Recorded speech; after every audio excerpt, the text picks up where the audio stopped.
xam ne teew nañ jataay bi comme ni ngeen ko gisee jataay la ngir leeral. xam ngeen association Daarul Istiqaama pour l'éducation et le développement mbootaay la goo xam ne yitteem mooy jàng ak jàngale ak sàmm sécurité ak jàmm ak dalu réew mi. ci mission boobu lay liggéey ci lay dox guddi di ci dox bëccëg. amal ay daara jàngukaay amal ay daara xam-xam ba amal sax ay daara yu mag yoo xam ne dañ fay jàngee njàng mu kawe. di taxawal ay jàkka di taxawal ay waxtaan ngir yee nit ñi sensibiliser leen ngir ñu àndandoo ñun ñépp di sàmm jàmm ak sagoy réew mi. waaye dina baax nag yenn saa yi ñu amal jataay yu mel nii ngir indi rek ay leeral ci xew-xewi jamono ak wax yeeg doxinu jamono ji. loolu méthode la boo xam ne association Daarul Istiqaama daf ko tàmbalee dugal ci liggéeyam. loolu moo ñu boole tey suñu mbokk journaliste yi ak borom xam-xam yi bokk ci association ñenn ñi ay imaam ay borom xam-xam ay kilifa ak yéen ñi nga xam ne yéen a jëmmal jataay bi ngir ñu bokk seede leeral googu association bi bëgg a yëkkati jëme ko ci sago yi ak jàmm ak sécurité réew mi. duñ ci guddal lool suñu mbokk imaam Ismaïl Ndiaye dañ koy jox kàddu mu def commenté yu ndaw. ñu jox kàddu gi docteur Ali Guèye mu leeral leen nag leeral boobu association Daarul Istiqaama nam ma leeral jëme ko ci mboolem mbokki sénégalais yi. a'uuzu billahi min ash-shaytaani rajiim.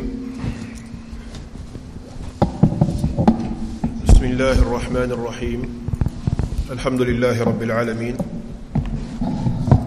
sallallahu wa sallama wa baaraka ala nabiyyina muhammadin wa ala aalihi wa sahaabatihi ajma'iin. assalaamu aleykum wa rahmatullahi wa barakaatuhu. mbokk yi ñu ngi sant yàlla di julli ci yonent bi muhammad sallallahu alayhi wa alihi wa sallam. di leen sant bu baax ci wuy si ngeen wuy si daje bi nga xam ni muassasatu Daarul Istiqaama li tarbiyati wa tanmiya comme ni ko ki yor wàllu communication bi waxee moo ko woote waaye bokk ko ci woote wi ak mbooleem ñi nga xam ni ñoo yëngu ci association islamique yi ci réew mi bokk ko jullitu réew mi yépp. ñi ngi rafetlu bu baax teewaayu sunu kilifa di mag ci liggéeyu lislaam bi imaam Babacar Sall di rafetlu teewaayu Cheikh Moustapha Wayal ak mbooleem ñi teew te gisuñu leen ci bërëb bi. yàlla su borom gis na seen teewaay yàlla na ko nangu. li waral jataay bi nag ki yor wàllu communication leeral na ci dara. lu jiitu loolu ñu jaale waa Sénégal yépp bakkan yi nga xam ni ñàkk nañ leen fan yi ñu ñàkk leen ci ay accident yi ñu ñàkk leen ci bisu démb ak barki démb ci xew-xewu diine wa am fële ca Dakka mbooloo mu bari ci jullit ñi ñàkk ci seen bakkan ñi gaañu ci ñu ci ñàkk seen bakkan ñi ngi ñaan yàlla suñu borom yërëm leen ña ca gaañu yàlla suñu borom saafara leen. te li ñu seetlu ni mooy waral yu mel noonu ñu ngi ñaan autorités yi ñu taxaw ci ba yooyu dootul am. gannaaw loolu nag daje bi dajeb leeral rek la ndax xam ngeen ni bokk na ci doxinu lislaam bu kàddu jógee te jëm fu mu warta jëm ñam jëm ci ñoom ñu leeral loola. réew mi day romb ci jafe-jafe yu bari ci wàllu xëccoo yoon te jaaduwul woon muy am ci diggante jullit. xëccoo yoon woowa am na ñu ci ànd ak seen xel di doxal xel ak yoon ndax yàlla suñu borom moom waxoon nañu fu ñu war a jaar wa in tanaza'tum fi shay'in farudduhu ila allahi wa rasul. bu ngeen wutee ci dara rek delloo leen ko ci yàlla ak yonent bi. kon jullit ñi xellu ci ñoom xam nañ bu ñu wuutee fi ñuy dellu waaye ñi xellu wut ci ñoom jàpp nañ ñu wuutee moom fu mu amee xuloo ci war a topp ak waxante lu ñaaw ak tuumaalante wolof nag nee na weddi tuuma moom du ragal. weddi tuuma ñu waxal la loo xam ne amut nga leeral ko loola moom du ragal. li ngeen dégg kilifa ak barab bi di cheikh na docteur Mouhamed Ahmed Lo wax ko léegi ci xutbaam wax ju jaral leeral la ndax nit boo nekkee ci réew bari fay mbokk nekk ci réew bari fay soppe nekk ci réew bari fay am di jàmm ñooñu ñépp yéene la jàmm am ay saay-saay ki kàccoor yu jóg ngir yàq jàmm jooja tasaare réew mooma te ni ñu ko defee woon ci ay réew ba mu réussir loolu lañ bëgg a def suñu réew yi boo dee responsable war nga yëkkati sa kàddu kon loolu mooy sabab bu mu yëkkati kàddoom ci xutba bi wax ci lim ci wax waaye du tee nag mbooloo mi nga xam ni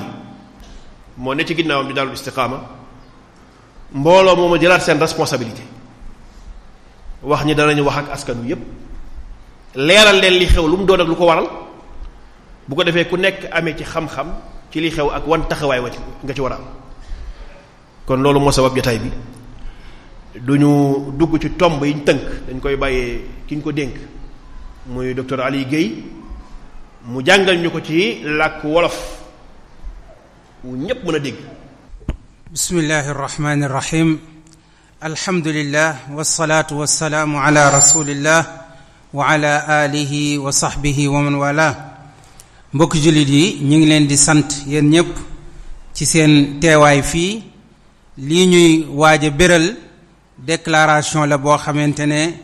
Daarul Istiqaama li tarbiyati wa tanmiya di association Daarul Istiqaama pour l'éducation et le développement ñoom ñoo ko def muy ab leeral ci ay mbir yu xew ci jamono mbokk jullit yi jamono ji weesu dégg nañ ay wax yoo xamante ne àgg na ci ak ñaawaay foo xam ne jéggi na day wax ay baat yoo xamante ne weddi borom bi subhanahu wa ta'ala la ñàkkal ko teggin la sobental ko la waaye itam bokkaale ak borom bi subhanahu wa ta'ala la ñuy dégge ca baat yooya mu nekk bépp koo xamante ne am nga tawxiid am nga wéetal borom bi subhanahu wa ta'ala wala gëm nga yàlla sax baat yooya metti la lool te baat yooyu ñu dégg ko ci ay xale yu ndaw yoo xamante ne amuñu xam-xam amuñu ay at amuñu expérience ba mën a wax ci diine yoo xamante ne ñi ngiy askanoo ci ay kër fii ci Sénégal te kër yooya santuñu leen loolee nga xam ne moom la ñuy wax ci jëmale ko ci ay kàddu yu ñaaw ci borom bi subhanahu wa ta'ala ay baat yoo xamante ne sax jaaraat ci dana jafe lool waaye nag mbir la mu tasaaro moo xamante ne nit ñi gis nañ ko ci réseaux sociaux yi xale bu am fit ba ne sëriñam moom moo bind yàlla loolu nag baat bu rëy rëy la dégg nañ yeneen baat ñoo xamante ne ñi ngi jël nit di ko del na leeg yàlla wala ñuy jël nit ne doomi yàlla la waaye nag baat bii moom ci ak rëyaay ñu ngi koy doog a dégg te asamaan ci boppam borom bi nettali nañu ne xar na suuf si ci boppam asamaan si xotteeku suuf si xar montagne yépp màbbu ngir ay baat yoo xamante ne mbindeef yooyu nga xam ne moom la seen borom bind déggoon nañ ko rek ñu wax ko mu metti leen tiital leen ba asamaan si di xotteeku suuf si di xar montagne yi di màbbu ngir rek ay nit ñu ne yàlla am na doom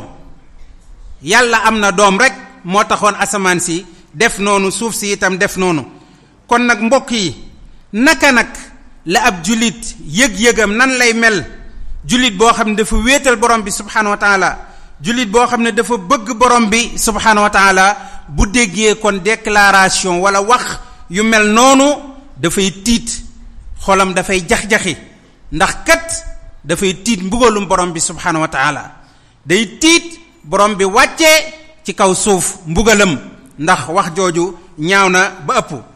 waaye nag mbokk yi lii dalal xel yi tuuti mooy li ñépp jógandoo nit ñi ci seenu wuute ku nekk ak seeni kuréel ya wuute ñépp jógandoo weddi bañ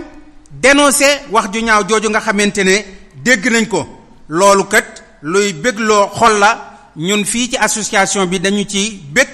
kontaan ci loolee nga xamante ne moom moo fa am. ngir kon xew-xew boobu am dafa am ay points yoo xamante ne Daarul Istiqaama bëgg na koo leeral. point bi ci njëkk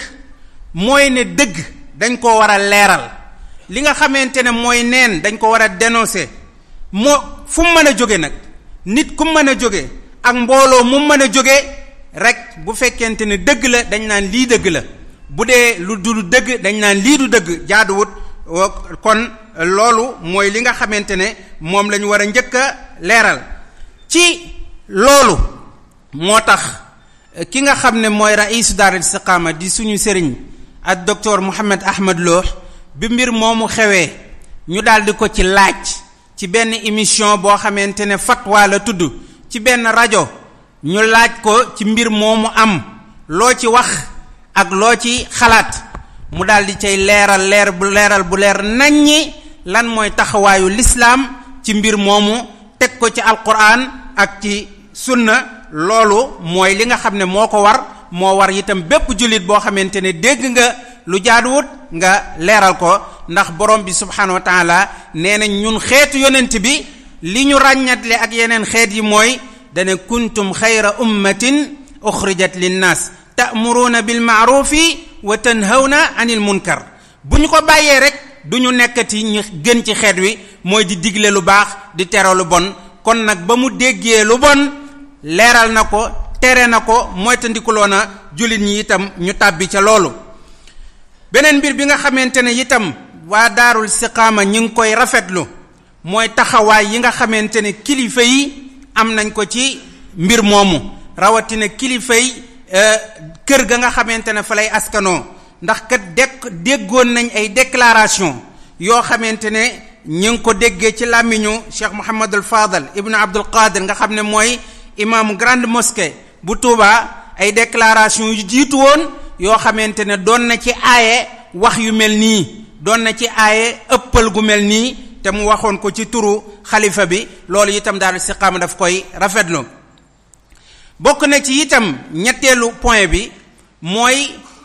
li nga xam ne dégg nañ ko ci mbir mi ci ñoo xamante ne naqarlu nañ ko, lu ñu askanal ci ay association yoo xamante ne ay murid lañ, ñu def benn déclaration commun boo xamante ne naqarlu nañ ci wax jooju nga xamante ne xale boobu wax na ko, mu nekk wax ju ñaaw.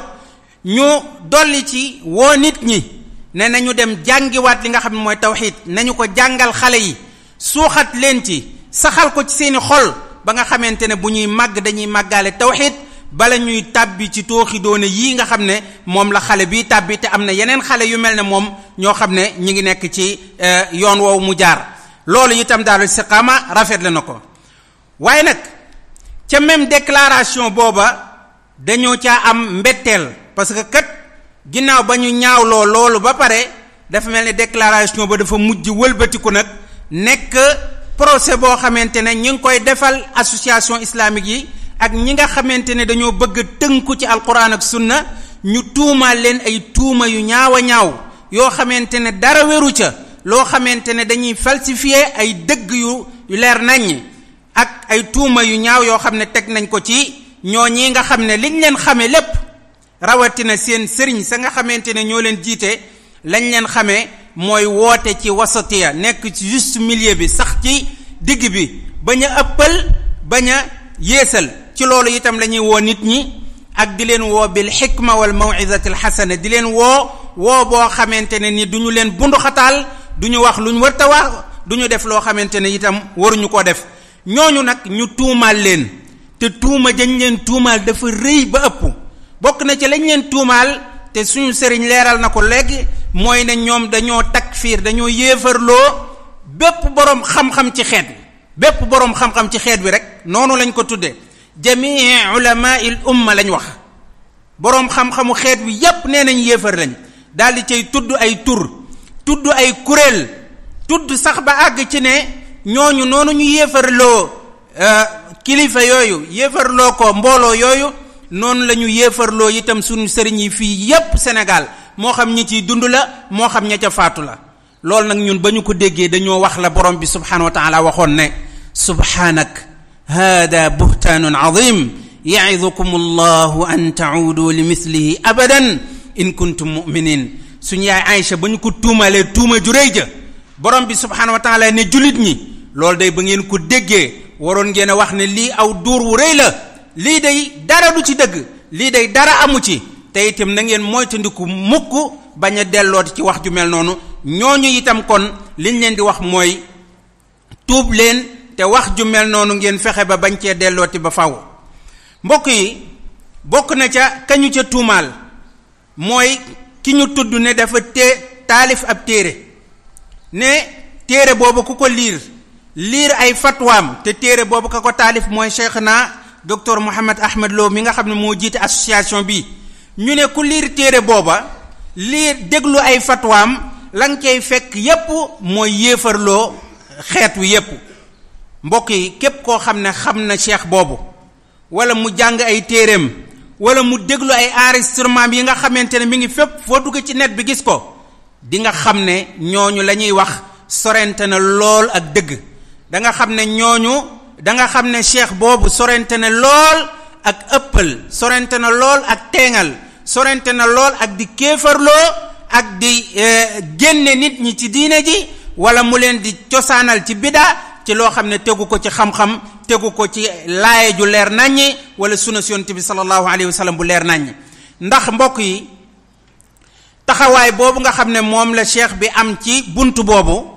ak yeneen buntu yépp da koo teg rek ci ngir mi nga xam ne mooy ngirum ahlu sunna wal jamaa nga xam ne ci la ñuy askandoo ñoom ñépp ñi nga xamante ne alquran ak sunna la ñuy niitoo di ko leerloo nga xamante ne déggin wi nga xamante ne moom la mag ñu baax ñi amoon ci alquran ak sunna moom la ñuy wettili ko ñooñu day seenub atte ci li nga xamante ne mooy kéefarloo nit wala di ko kàccarloo dafa leer naññi te cheikh bi leeral na ko léegi ci xutba bi mooy ne du man du keneen du yow ñoo sañ a jékki-jékki ne diw mii ab yéefar la wala diw mii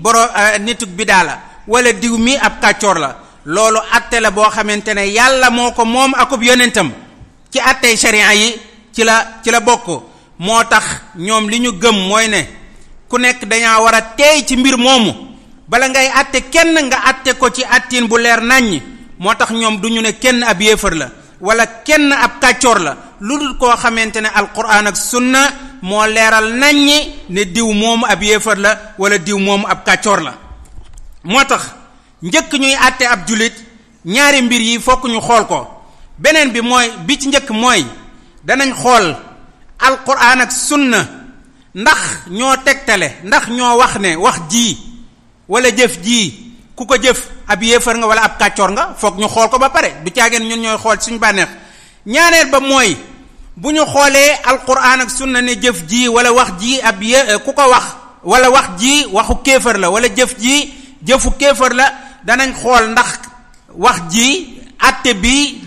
dal na ci kaw kii nga xamante ne moom moo ko wax ndax bala muy dal ci kawam fokk charte ya dajaloo ca fokk itam gàllankoor ya dajaloo ca loola duma ci guddal ndax leer na nañ ci xutba bi nga xamante ne déglu nañ ko léegi ku ci bëgg a gën a amaat ay leeral dégluwaatal bu baax a baax li nga xamante ne moom mooy xutba bi. mbokk yi ci déclaration boobu nga xam ne moom la ñooñu def itam di ca tuumaal ay nit dégg nañ ci ñuy woo li nga xamante ne mooy gouvernement Sénégal di leen xiirtal ci aw nit ñi nga xamante ne ñoom dañoo jël seenu yoon na ñun daal suñu jaamu yàlla dañ koo bëgg a teg ci alquran ak sunna ñu leen di tuumaal di jéem a ut ab lien boo xamante ne mooy dox diggante ñoom ak li nga xamante ne mooy xew ci yeneen réew di terrorisme di xew ca Libye di xew ca Niger di xew ca yeneen réew ñu koy jéem a lënkale ak ñi nga xamante ne ñoom ñoo nekk fii. waaye nag alhamdulillah bañ ko yàggee di wax yàgg na waaye suñu gouvernement bi jàpp nañ ne am nañ ci ak way akuk yeewu akuk xàmmee goo xamante ne xam nañ dëggantaan ma lan mooy menacer sécurité réew mi lan mooy jax-jaxal dal gi nga xamante ne moo fi am. autorité yi itam xam nañ nit ñi nga xamante ne seen liggéey guddi ak bëccëg mooy dox di wut fitna. naka jekk Sénégal liñ fi xamoon mooy cohésion sociale moo fi am nit ñi dañuy ànd ñoom ñépp di dund bokk ci benn kër kii nekk bokk fii kii bokk fii kii bokk fii kii bokk fële te teewut ñu bokk nekk jàmm di dund seen diine loolu naka jekk moom lañ fi xamoon. léegi nag bu ñu déggee ba ay nit fu ñu toll ñi ngi junji fitna di ko indi kon ñooñe ñoom ñoo bees ci mbir mi waaye naka jekk Sénégal amoon na fi ñoo xamante ne ay ci tariqa la ñuy askanoo am ñoo xam ne du ñu askanoo ci tariqa te pourtant ci jàmm lañ mës a nekk. kon ñi fi bees gan ñi nga xamante ne ñoo fi bëgg a indi problème ñooñu xàmmee nañ leen ñooñu identifier nañ leen parce que dafa am ay objectif ay intérêt yoo xam ne moo leen tax di wax. bu ñu sañoon réew mi tàkk bu ñu sañoon ay problème ya am ca yeneen réew ya am fi ndax loolu mooy ci li nga xamante ne moo leen di dundal. kon mbokk yi beneen mbir bi nga xamante ne bëgg nañ koo leeral mooy ne déclaration boobu ñu indi nga xam ne moom la ñuy dénoncer fii am na ca association ya nga xamante ne ñoom la ñu wax ne ñoo ko signé ay association yoo xamante ne lañ leen xamee mooy yamamaay lañ leen xamee mooy xam-xam lañ leen xamee mooy maandu kon nag dañuy jàpp ne ñoom loolee ñu leen di boole bokkuñu ca ba ñuy gis preuve de contraire lu mel ne daayiratu rawdu rayahin li ñu leen xamee mooy di gëstu ci xam-xam ak maandute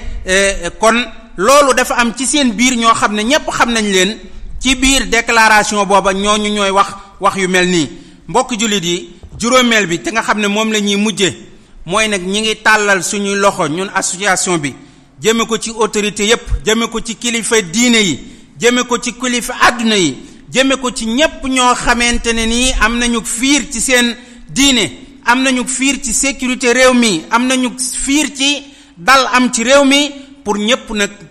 jël seeni responsabilité ci téye loxoy ñi nga xamante ne yàq lañ bëgg ci kaw suuf ak fu ñu mën a askanoo nag ak fu ñu mën a askanoo nañu téye seen loxo ne leen bu leen tasaare fitna ci réew mi bu leen fi indi parparloo bu leen fi indi boddukonte te itam nañu leen aaye ñuy tasaare ay rumeur ak wax joo xamante ne teguwut fenn yoo xamante ne xëy na nit ki xamut jàngut xàmmewut mën na koo dégg jàpp ne dëgg la ba noppi mu yëkkati xolam ba mu def loo xamante ne waru ko woon a def mbokk yi kon daal ñi ngi ñaan borom bi subhanahu wa taala ci turam yu rafet yi ak ci melokaanam yu kawe yi mu gindi képp koo xamante ne sànku na ci ñun mu delloo ñun ñépp ci boppam delle woon wa gën a rafet te borom bi subhanahu wa taala musal ñu ci fitna yépp moo xam ñu feeñee la moo xam yu nëbbu yi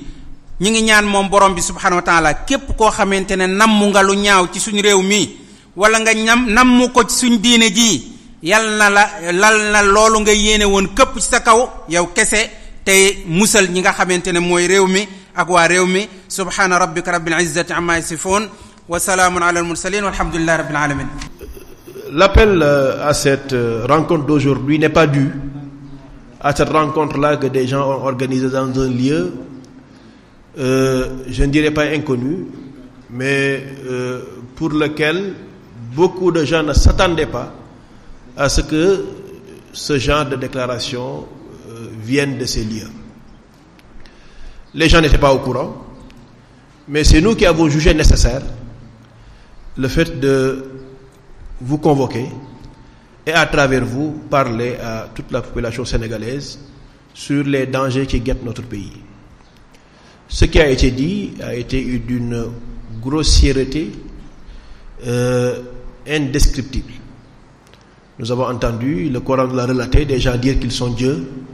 des gens dire qu'ils sont les fils de Dieu, mais nous n'avons jamais entendu dans l'histoire du monde, musulman comme non musulman, quelqu'un dire que c'est son guide humain comme nous qui a créé le Dieu, qui a créé Allah que nous tous adorons. Ça n'a jamais été entendu. Alors lorsque cette parole a fusé, des gens ont posé la question aux dirigeants, au président de cette association, qui est un savant de l'islam, qui est consulté à travers le monde entier. qui donne des cours à travers le monde entier à des musulmans d'ici et d'ailleurs, sur sa position sur la question qu'il a éclaircie de manière pertinente et claire. Et en précisant cela, il a montré l'importance que nous attachions, nous, à l'enseignement du credo musulman. Et voilà les conséquences si on néglige l'enseignement du credo musulman, le tawhid. Il a même démontré que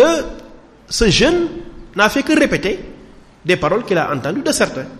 qui sont plus grands que lui ou importants à ses yeux. Et suite à cela, un petit groupe de gens s'est réuni pour faire une déclaration accusant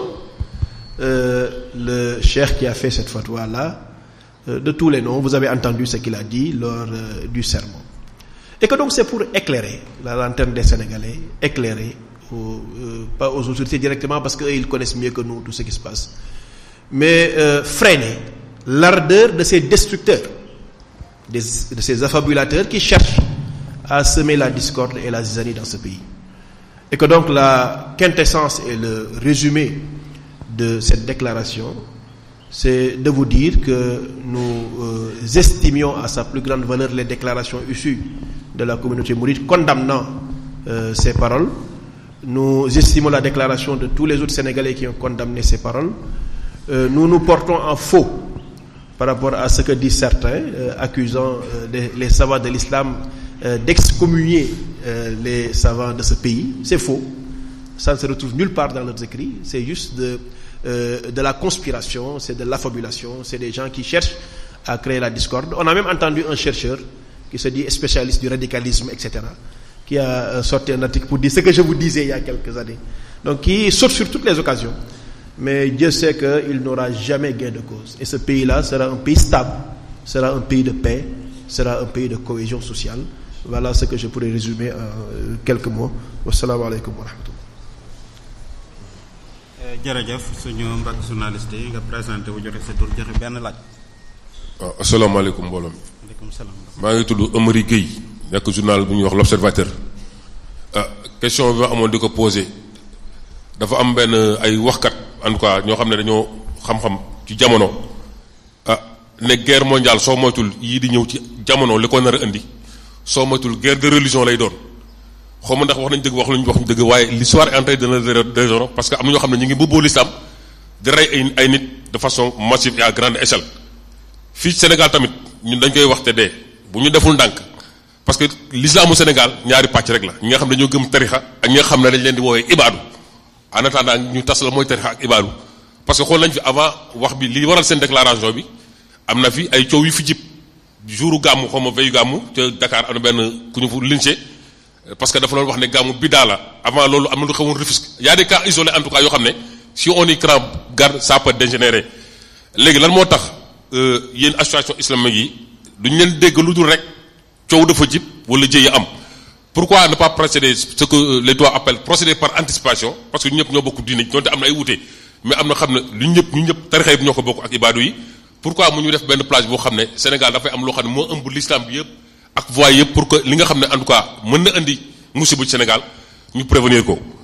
beneen bi mooy est-ce que conférence de presse mooy la voie la mieux appropriée pour xeex lu mel nii parce que foofu damay ragal ne est-ce que effet amplificateur bi conférence de presse di du indi beneen radicalisme ci yeneen yi nga xam ne xëy na bokkuñu ci yéen te yaakaar ne da nga leen di xeex est-ce que sol seen tànk wax woon par exemple dem seeti khalife général des mourides li ngeen laajante biir gindukonte est-ce que gënu woon ay conférence de presse yoo xam ne mën na indi jëye ci problème yu complexe yi. lu teew ñu netaal la wala fi wax xëy na laaj bi mu laaj ci wàllu wuute yi ci réew mi ci wàllu diine ji laaj boobu laaj bu xóot la boo xam ni mën nañ cee joxe ay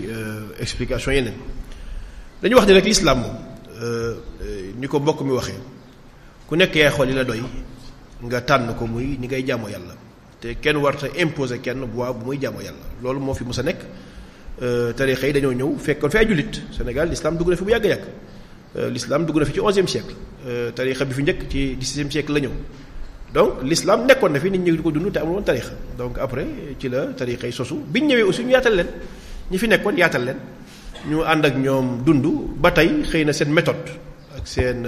jàngale wi tax na lu bari ci askan wi jël seen yoon waaye teewul ñii nga tuddee ay ibaadu ne bokkuñ ci ñu ci bari ci ñoom ci kër yooyu ngay wax ci lañ jóge ci lañ jànge léeg-léeg sax da ngay naan est-ce que du dañoo dellu ci gisin wa ñu sos kër ya gisoon ndax am na ci ñii tuddee kër yi diine yi tey ñoo xam ne bañ doxee ba yàgg dañoo ne ñun bàyyi nañ li nekkoon lépp ci alxuraan ak sunna rek la ñuy yem. mën naa la ci tuddal ay exemple yoo xam ni damay tudd ay abiyat ñu wax ne ñun bàyyi nañ li nekkoon lépp léegi ci alxuraan ak sunna rek la ñuy yem. loolu du xeex kenn man sama jaamu yàlla dama ko bëgg a teg ci li ma gis ci alxuraan ak li ma gis yonent bi wax ko léegi loolu est-ce que xeex nit la ki jàpp ni da nga koy xeex mooy ki jàpp ni li mu yokk ci loola am na njëriñ lu mu ko jural moom te bu nit ñi yemee ci alxuraan rek yem ci sunna rek njëriñ loolu da koy ñàkk kooku moo jël ab mbir mi def ko combat ndax dafa am lu mu bëgg a protéger ci boppam waaye dañ leen jaamu yàlla rek alxuraan a ngi nii sunnaa ngi nii loolu dëgg-dëgg intérêt kenn ku ñu yàq new ci kon moo tax jar naa laajaat lan moo indi combat boobu bu dee am na li ci des nag mooy wolof dafa wax ni seytaane waxul dëgg waaye yàq nam xel am na loo xam ne bu ñu ko lijjantee ci néeg du sotti ndax ki ko wax bi muy wax duggul ci néeg moom daa woo ay télé woo ay rajo wax li ñu tuddee parallélisme des formes mooy bu nit waxee nii nga waxee noonu tontu ko waaye nag jéego du am foofu dégg nga lii kilifa gi wax am na yu koy gën a sori ndax ñi am xel dëgg ñoom du ñu waxi caaxaan dof yi nekk ci mbedd mi loolu la leen tuddee di jéem a yee fitna ndax dañ ci am njëriñ ndax ki organiser mbooloom te tekkiwul dara ci mbooloo mu bokk mu bëgg mbooloo mu am tur dana ko utal mission am na ñoo xam dañ ne seen mission mooy dañuy défendre tasawuf ndax dañ koo agressé léegi nag défendre boobu dañoo créé seen groupe bu ndaw di dem di seet ci ay député ak i ministre ñu di leen jox nag millions yu bari maa ngi leen di laaj nañ def comptabilité ci mbooloo yañ bokk ci millions yi ñu jot fu ñu ko dugal kon kooku am na intérêt ci ñu xam ni am na mission mooy il faut que mu désigner benn ennemi wax ni kii moo may attaqué kii moo justifier sama existence moo tax yi ngay wax ni jàpp naa ni ñoom ñooñu xale yooyu war nañ cee mën a tontu waaye dëgg-dëgg man gisuma jafe-jafe ju am ci biir l'islam yi Sénégal lu dul rek ay nit ñoo xam ne loo yëkkati rek ñu ni dañ ñuy xeex te dëgg-dëgg nag yem ci alxuraan ak yem ci sunna bu dee mooy xeex l'islam ma xam ni kon mbir mi doy na war. salaamaaleykum wa rahmatullahi taala wa barakaatu. maa ngi tudd Abdoul Ahad Mbengue nekk site senarab.com nekk ci benn page bu ñu tuddee axbaaru Sénégal ba tey ci déclaration boobu ngeen doon wax dañ leen cee tuumaal ni da ngeen a istirlaal li am pour mën a sànni xeer almuridiya ndax loolu wér na wala déet dafa am rek ngeen utiliser loolu am pour faj seen mer ci mer moo xam ne da ngeen ko góoxaloon ñi nga xamante ni si mooy almuridiya loolu war wér na wala déet ci déclaration bi lañ ko wax ñoom nee na da ngeen ko utiliser pour mën a sànni xeer almuridiya ndax loolu wér na wala déet. waaw jërëjëf jazakumullahu xeyran ñun yoon wi nga xam ne moom lañ jaar waxoon naa ko léegi mooy ud'u ila sabili rabbika bil hikmati wal maw'izati al hasana amuñu ay xeer yu ñuy sànni te itam taluñu ko jàngale waxu borom bi subhanahu wa taala ak waxu yonente bi moo nu yitteel kon nag du ñu xaar di profiter occasion même bu occasion amut itam ñun dañoo amut sax far ay xeer ñun li ñu am mooy waxu borom bi subhanahu wa taala ak waxu yonenteem ñu jottali ko ci nit ñi pour ñu jariñu ci gindi leen teg leen ci li nga xamante ne mooy siraatal mustaqim la an yahdiya allahu bika rajulan wahidan xayrun laka min humrin naam ñun loolu moo nu yitteel fexe ba yàlla gindi ay nit jaarale ko suñu loxo waaye xaañ ay nit yitteeluñu màbbu këri nit yitteeluñu kon loolo ci xalaatu ña koy wax ci la nekk ak seeni bopp waaye mësta nekk objectifu association islamique yi ñuy jóg naan dañuy sànni xeer kenn wala dañuy yàq deru kenn li leen yitteel mooy jàngale ci loolu lañ nekk ak woote ci yoonu yàlla teg ko ci bil hikma wal mau'izati al hasana. xam naa ni ngir dellusiwaat ndax damay bañ sunu kilifa gi toog di imam Babacar Sall da ngaa junj léegi loo xam ni dafa xew ci jàkkaam mooy ko wax ni ñii gàmmu ay yéefar lañ maanaam bidaa la ñi koy def ay parce que loolu moo indi coow li maanaam ñi koy def sawara lañ jëm moom mi ngi nii toog moo xutba bi su ma ko bàyyiwoon dana ci wax lu yàgg waaye li may tënkal waa réew mi mooy ñooña wax loolu li ñu wax du dëgg amul moom mi koo xam ci xam-xam ak yoon wi mu ci yare nga xam ni du wax lu tol noonu du wax lu mel noonu te ñi ngi seede la waa réew mi yépp di seede yàlla suñu borom ne wax jooju amul dama lay wax xutba wi ñu ngi ko enregistré moom mi def na ci déclaration bu yaatu boo xam ni enregistré nañ ko li am rek mooy taalkati fitte yi ma la wax ñoo nekk ci réseaux sociaux yi ndax réseaux sociaux yi moom mooy seytaane jamono ji nekk ci rajo yi di dem ci kër yooyu ñu bokk di fa yóbbu ay xalaat yoo xam ne ñooñu sax xalaatuñ ko woon ngir mën a taal ayu fitna wane seen position ñoom ak ñi seen solo ci biir kër yooyu waaye maa ngi lay xamal fii te comme journaliste nga ba demee nga laaj leen ko ne ñi ngi wër ci ay bureau di wax ne ñooy defaan tasawuf nañ leen dimbalee xaalis ba ñu ngi leen ciy jox xaalis bu bari ci loolu léegi nag nañu rendre compte seen mbooloo yi ñu bokk fan la alal jooju dugg. jërëjëf kon bismillah.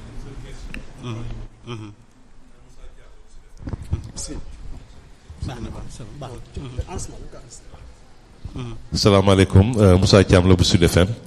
dama doon laaj rek benn question bu attrait ak jamono jii ndaxte soo leen suivre information bi sur lutte contre le terrorisme c'est vrai que association islamique yi souvent ñenn ñi dañ leen di xoole di leen pointer du doigt ne ñoom bokk nañu ñuy faciliter li nga xam ne moo di recrutement bi te jamono jii gis nañ ni teg nañu ay lu bari pour xeex loolu nga xam ni moo di islam radical bi dañoo bëggoon xam position rek yéen seen institution souvent ñu ne da ngeen di créer même des ñi nga xam dañuy défendre cet islam te ñooñu tamit mën nañu ubbeeku ci yeneen i kuréel yoo xam ni mën nañu plus tard nekk ay djihadistes quelle est la position donc de l'école institut bi est-ce que bokk na ci li nga xam ni ñii di état bi ak ñiy xeex li nga xam moo di djihadisme suñ leen tàllee loxo ak nan ngeen fas yéene liggéey ak ñoom pour xeex li nga xam ni moo di faat bakkan boobu. njàngale mi ñu njàngale mu libérateur la c'est important maanaam njàngale la moo xam ni tënkul kenn ci kenn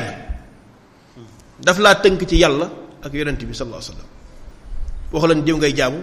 diw ngay jox nangam diw ngay waxuma ñeneen dañ koy def waaye njàngale mi ñoom moom ci loolu la tënku.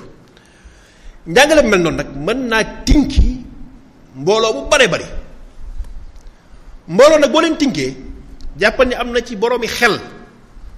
yoo xam ni mën nañoo xellu jàngal leen delloosi leen ci yoon wu jub wi ci alxuraan ak sunna nga xam ni mooy yoon wu diggu doomu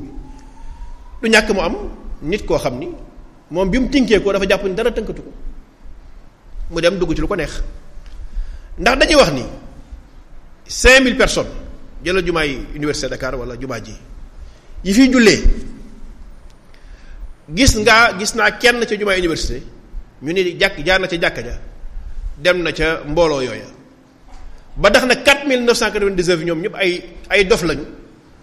ba ñu war a jël kenn kooku àttee ko mbooloo mi yépp loolu waxi dof la loolu ñu koy def dañu ko jublu rek parce que gis nga guerre il faut nga am ennemi dafa am ñu gëm ni Afrique gi mooy seen avenir léegi Afrique bu dee wàllu économie réew yaa ngi koy xëccoo ñëpp a ngi investir ñoom ñu bëgg a wax réew yooyu yëpp ñe leen du ngeen fi investir te réew mi amul sécurité loolu lañ gëmloo puissance africaine yi léegi nag sécurité boobu lii tax ñoom ñu am lay mën fee ñëw ñoom ñoo koy créer wax ji bu xóotee loolu di nga xam ni yii ngay dégg nii yëpp bari na ci loo xam ni ay montage la ay wax yu tegul fenn la ñi bokk ci association islamique yi ni ko sëriñ bi waxee ñooy ñi gën a xeex wàllu extrémisme mooy ñi gën a xeex wàllu terrorisme teewul nag nit ku am sa xalaat wax ne yow tënkuwoo ci dara ba tax nga bëgg a askanee sa bopp association islamique yi def say njombe kooku yàgg naa am mel ni kii askanoo ci yoon tey def ay njombeem waxuñu ni yoon wi yëpp ñoo am njombe jooju moom rek boo am njombe jooju waaye nag na ko yoon wi dénoncé comme ni association islamique yi dénoncé ñiy taxawaayu njombe ci seen biir fi may mujjee maa ngi jéggalu ñu ma seqal tabal ji mooy wàllu woote jëfandikoo ngànnaay moom ngir jàllale sa xalaat ndax loolu mooy terrorisme jëfandikoo ngànnaay ngir jàllale sa xalaat bu dee histoire du Sénégal moom association islamique mosuñu ko def foofu nag laa yem. jërëjëf. bu dee histoire du Sénégal association islamique moom mosuñu ko def jëfandikoo ngànnaay ngir jàllale sa xalaat ñoom mosuñu ko def bokkul seen histoire. waaw recruteur dëgg-dëgg dañ leen a xamul moo tax waaye ku ñu xam ni yaa ngi def luy yàq réew mi kooka danañu jàmmaarloog yow balaa ñuy bàyyi keneen di ñëw di jàmmaarloog yow waaw. waaw jërëjëf. En français, d'accord. Alors, sa question concerne la position de l'institution sur la lutte contre le terrorisme. Parce qu'il dit que y a une liaison qui est faite. Et je dis de manière vraiment superficielle, voulue par certains qui se disent chercheurs bien positionnés sur la question, qui veulent créer la liaison entre les associations islamiques et le terrorisme. Je vous dis que cette liaison n'a jamais existé. C'est une liaison qui n'a jamais existé. Les associations islamiques n'ont comme credo que le Coran et la Sunna du prophète sallallahu alayhi wa sallam. Et c'est vers cela qu'il appelle. Maintenant, il faut dire que c'est un appel libérateur. Quelqu'un qu'on appelle vers le Coran et la Sunna n'est pas contraint de se soumettre à un être comme lui. On lui dit, tu te soumets à Dieu, tu te soumets au prophète. Bon, maintenant, quand il y a un débordement, quelqu'un qui a été libéré de joug d'après lui, et qui balance tout de suite vers une idéologie extrémiste, c'est pas la responsabilité des associations islamiques. Prenez une mosquée comme l'université de Dakar, il y a 6 000 personnes qui prient là-bas tous les jours. Sur 10 ans, c'est 60 000 personnes qui ont dû, peut-être, si on devait leur laver le cerveau, qui devaient être tous les 60 000 des terroristes. Mais c'est faux, on va te dire, il y a 1, il y a 2, il y a 3. Et les 59 995, qu'est-ce qu'ils sont devenus? Ils sont devenus des patriotes de ce pays, ils sont devenus de grands contributeurs dans l'économie de ce pays. Est-ce qu'on va accuser un groupe comme ça comme étant recruteur ou promoteur du djihadisme? Donc c'est un faux procès qu'on leur fait. Et ceux qui le font ont des objectifs. Je vous dis, l'Afrique est convoyée aujourd'hui. En fait, est convoitée. Est convoitée, voilà le mot que je voulais dire. Et l'objet de convoitise. Et tout le monde vient y investir. Les Chinois viennent, les Indiens viennent, les Arabes viennent. Alors certains pays veulent prendre l'Afrique comme leur chasse gardée. Ils vont dire à tous ces pays et aux dirigeants africains, personne ne peut investir et réussir ici s'il n'y a pas la sécurité. Et comme c'est leur seul alibi pour dominer l'Afrique dans leur investissement, mais ils peuvent même créer des actions sous faux drapeau et agir. Nous avons vu ce qui se passe dans la sous-région. Toutes les organisations dites terroristes sont logées, nourries et blanchies par certaines puissances. Vous n'êtes pas au courant, vous les journalistes. Alors pourquoi on accepte qu'on nous lave le cerveau? Pourquoi on accepte qu'on nous envoie des mercenaires qui se présentent comme des docteurs, comme des sachants, et qui viennent laver le cerveau de nos forces de sécurité, laver le cerveau de nos États, laver le cerveau de nos populations pour créer des problèmes inexistants. Des problèmes entre les sunnites qui se disent non confréristes et les confréries n'a jamais existé. C'est juste des problèmes de discours et les gens essaient de se comprendre et de s'entendre. Et aujourd'hui, quand tu entends le débat commun, mais c'est un débat religieux. Aujourd'hui, même dans les conflits, il y a un retour vers les sources. Et c'est cela que cherchent les associations islamiques, que tout le monde retourne vers les sources. Maintenant, ces gens-là, cela ne les arrange pas. Et je vous dis qu'il y a des communautés confrériques au Sénégal qui sont ciblées par ces destructeurs et qui cherchent à utiliser peut-être les associations islamiques en disant qu'on va créer des troubles pour qu'il y ait des problèmes. Et ils ont des langues très pendues, ils ont même des sites qu'ils ont achetés, on les invite dans des plateaux télé, dans des plateaux radio, etc., pour qu'ils disent ce qu'ils veulent dire. Donc il n'y a aucun lien. C'est un lien superficiel, un lien vraiment qui n'existe pas et qu'on cherche. Maintenant, pour la traque, s'il y a des gens qui ont été quand même perdus par le discours djihadiste et qui cherchent à rejoindre ces rangs, nous pensons que nous serons les premiers à nous opposer à eux. Nous serons les premiers à nous opposer à eux, mais en cherchant à les faire revenir sur la bonne voie. Et je l'avais dit, je termine par ça, dans une de mes émissions à l'État,